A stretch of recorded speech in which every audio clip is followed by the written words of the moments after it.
My mother-in-law never missed a chance to mock my tastes, always deeming me plain and cheap in her eyes, as she's accustomed to the finer things. She'd often jest that a woman like me, who prefers practicality over luxury, wasn't deserving of her son's hand in marriage. Then came the day when her disdain for my wardrobe reached a new low. While wearing one of my modest dresses, she deliberately spilled wine on it, adding insult to injury. But karma has a way of revealing truths. When confronted with her own hypocrisy, my mother-in-law, who had been so quick to label me cheap, was left speechless. My name is Isabel, a 28-year-old housewife, happily married to James for 2 years.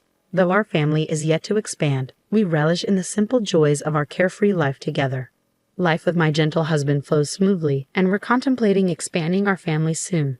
Yet, amidst this bliss, my relationship with my mother-in-law, Kate, remains strained.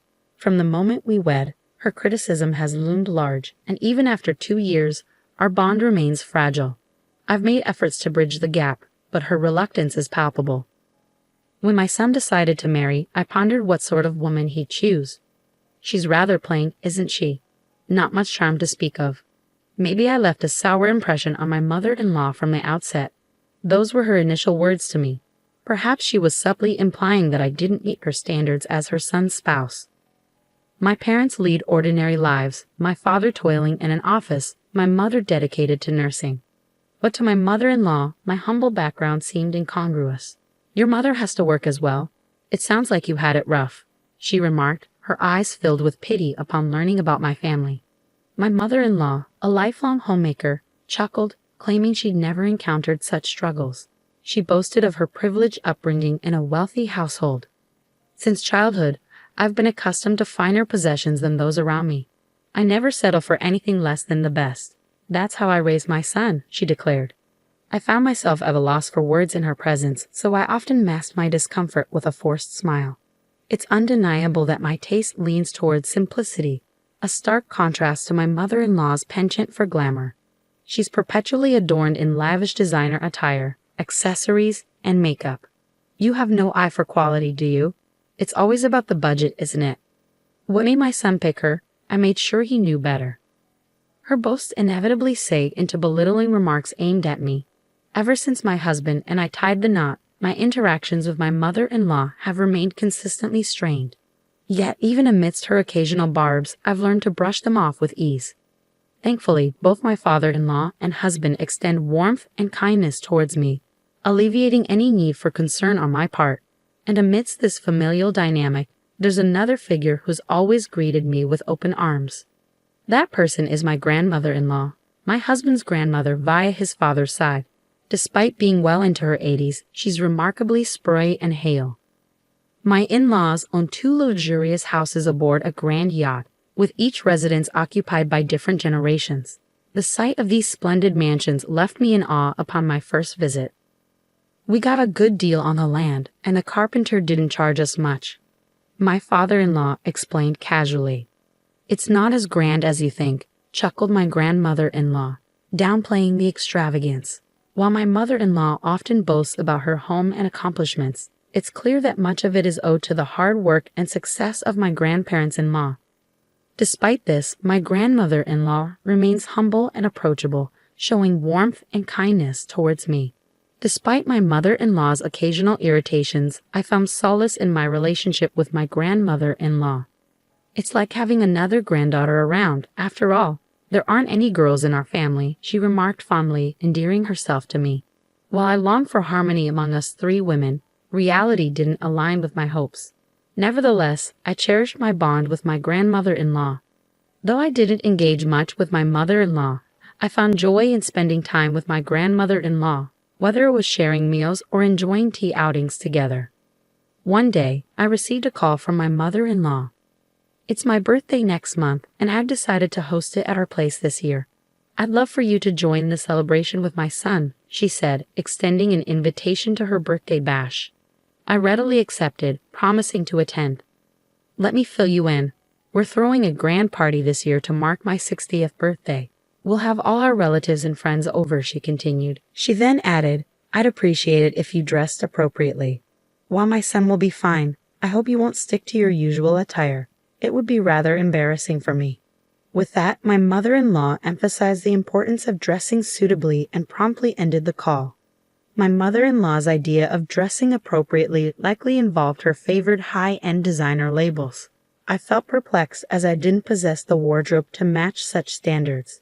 Upon discussing it with my husband, he reassured me, suggesting we opt for a slightly more formal attire. On the morning of my mother-in-law's birthday celebration, my husband and I headed to a department store to select a gift for her. My mother-in-law, with her penchant for luxury, would surely appreciate a lavish gift. Luckily, she wouldn't mind if I credited my husband for the choice, making our tasks simpler. After selecting the presents, we enjoyed a leisurely lunch before preparing to head to my in-laws. As we were about to leave, my grandmother-in-law called my phone. "Come over to my place now," she urged. I explained that I was currently out but would head home shortly to change before making my way to my mother-in-law's party. "Just come over as you are," my grandmother-in-law insisted over the phone, assuring me that there was no need to change my clothes and urging me to hurry. Curiosity piqued, I decided to make my way to her house to see what was going on. I asked my husband to head home and change while I went to visit my grandmother-in-law, promising to meet him at my in-laws later. Arriving at her doorstep, my grandmother-in-law greeted me with a hearty laugh, beckoning me inside. Amidst her laughter, she shared details about my mother-in-law's upcoming party. "It seems like quite the affair. Deliveries have been arriving at their house since this morning," she remarked. From my grandmother-in-law's place, I had a clear view of my in-laws' residence, where vendors had been bustling in and out since early morning. I caught wind that a grand floral arrangement had just been delivered, igniting my mother-in-law's excitement. "My daughter-in-law sure knows how to make a statement," my grandmother-in-law remarked proudly, leading me into the cozy sitting room at the rear of the house. Lining the room were several elegant Polina trunks. With a flourish, my grandmother-in-law unlocked one and retrieved something from within. "Isabel, dear, you were told to dress up today, weren't you? Here, take my dress. This way, she won't have anything to fuss about," my grandmother-in-law beamed, presenting a stunning dress before me. It was evident that the garment held a special place in her heart, meticulously cared for and exquisitely beautiful. "It's a gem, really. I hardly wear it nowadays. It's a shame for it to gather dust. I thought it would be a perfect fit for you, Isabel," she continued, retrieving matching accessories from the chest with a sense of generosity and warmth. My grandmother-in-law seemed to pick up on my mother-in-law's implications, suggesting that I adorn myself in something grand to deflect any criticism. Though I lacked knowledge about dresses, the way my grandmother-in-law spoke hinted at its extravagance. When she offered it to me, I was taken aback. "I can't possibly accept such a lavish gift. I'm truly sorry," I replied, hesitantly declining the dress. "It's all right, dear, it's all right. I trust to cherish it as much as I have. That's why I want you to have it," she reassured me with a gentle smile, gently urging the dress into my hands. With her skilled hands, my grandmother-in-law swiftly dressed me, transforming me into a vision of elegance. "I haven't worn a dress since my 21st birthday," she chuckled, reminiscing. "Isn't it a splendid occasion to dust off our fineries for such a fancy party?" As we chatted about the upcoming party, I was oblivious to the fact that the dressing process had concluded. Suddenly, a visitor arrived at my grandmother-in-law's. "I've arranged for this lovely lady to take care of your hair and makeup. You're in good hands," my grandmother-in-law declared, going the extra mile to call in a professional hairdresser for the occasion. "My dear granddaughter, I'd always looked after you. It's only right I make sure you look your best," she expressed, her affection evident. Thanks to her efforts, I was adorned in glamour from head to toe, with her assurance that my mother-in-law would be impressed. Just as I finished my preparations, my husband called to say he had reached my parents' home. Expressing gratitude to my grandmother-in-law, I prepared to leave. "I'll join you shortly after changing," she bid me farewell, her kindness following me as I departed. My husband's eyes widened in surprise at my stunning attire as we entered my parents-in-law's home together. The hall was abuzz with my mother-in-law's relatives, the party already in full swing. Radiant in a bright red dress, my mother-in-law presided over the festivities with a joyful smile. "Happy birthday, mother-in-law," I greeted her warmly, presenting the gift I had carefully chosen. She scrutinized me from head to toe before leading me away from the crowd and into the kitchen. "What on earth are you wearing? I explicitly told you to dress appropriately," my mother-in-law chastised me, her tone sharper than usual, perhaps fueled by alcohol.